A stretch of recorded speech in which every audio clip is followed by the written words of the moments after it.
bibili sa sardinas. Bakit? Eh, kahit kung kumain ng sardinas, eh, gano'n siya.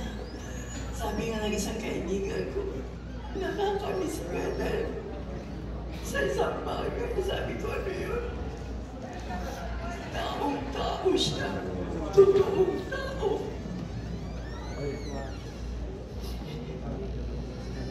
Nalungkot ako dahil walang tatawag na lang. Uwi ka lang na eh.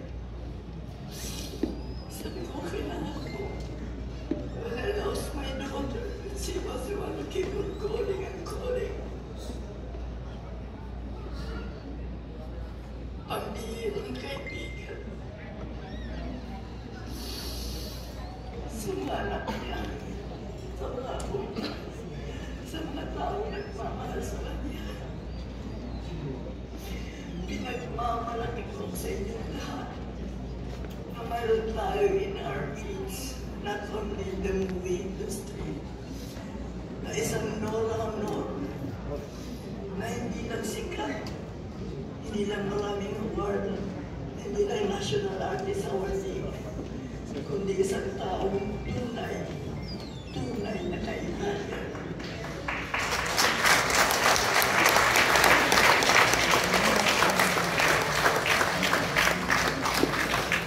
Masakit sa looban niya na makita ang kapong Pilipino niya na naghihirap. Walang makain, walang medicine, walang bigas. Masakit yan. Yan ang hindi alam na maraming tao. Napakasakit.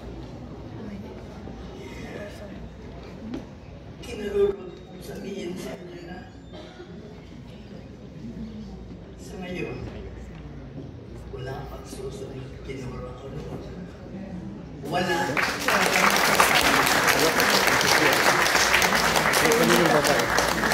Mag-isa lang siya. At yung gusto mo pumalit sa kanya, you will pay.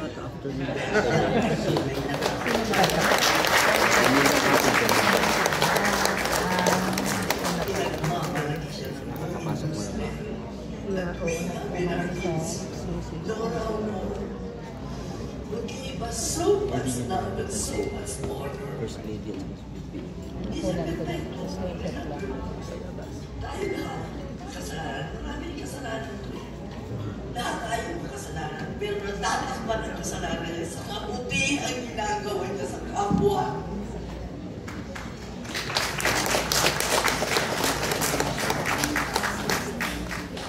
Ano pa ang sasabihin ko sa iyo, Nini? Na hindi na sinabi ni Nelda ang mga nagsalita at the past life. Kundi ito. Godspeed. Miss Nora Honor, Ate Gaita, Nini to me. I know you have found in your place in your life. Enjoy it and sing with the angels. I know God will give you back your voice. Sing with the angels.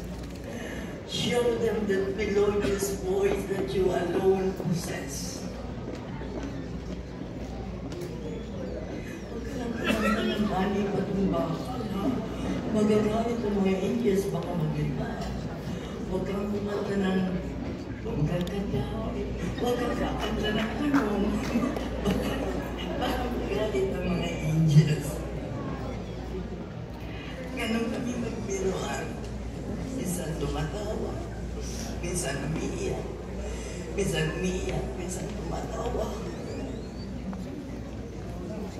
Dahil may mga tima. Pero tao kasi kami. Hindi kami showbiz. Sabi ng camera ka, tao kami. Sabi ng camera action, iba kami. Bago ako magtapos, sabihin ko ito sa iyo.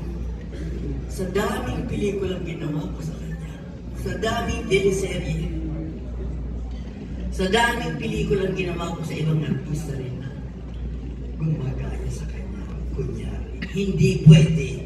Iisa lang si Nora Honor. Wala kang pangalawa.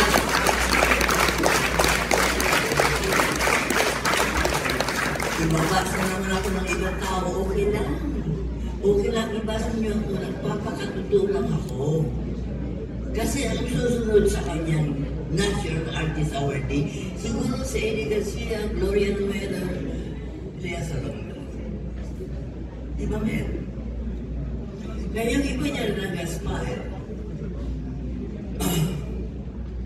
Bumili na kayo sarili niyong trophy.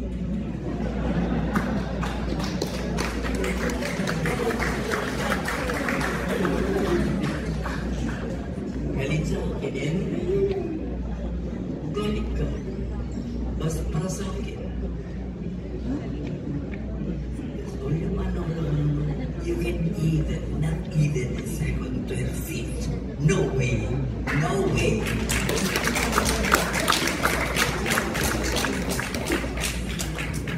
So, Manini, Godspeed, sing with the angels. I believe that the whole Philippines is mourning right now.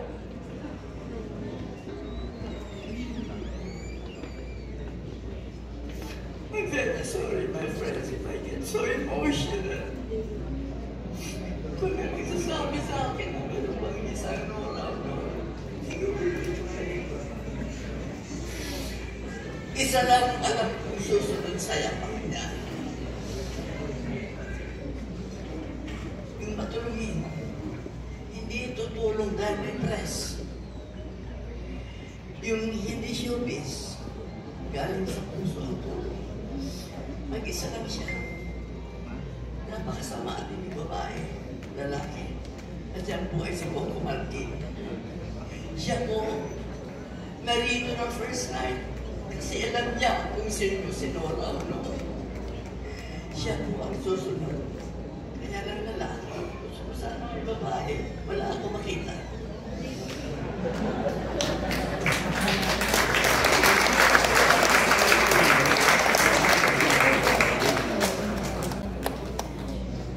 Huwag yung sabihin, sip-sip ako kay Coco Martin dahil nakasama ako sa Batang Quiapo. Hindi ko kailangan naman.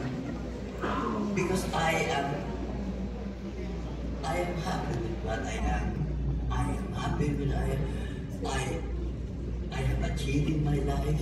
Sabi ko sa aking manager, si Rams David, after nagtanya siya yung Jeremy, ayoko na. Siguro kung may magandang pelikula, magandang role, bakit hindi?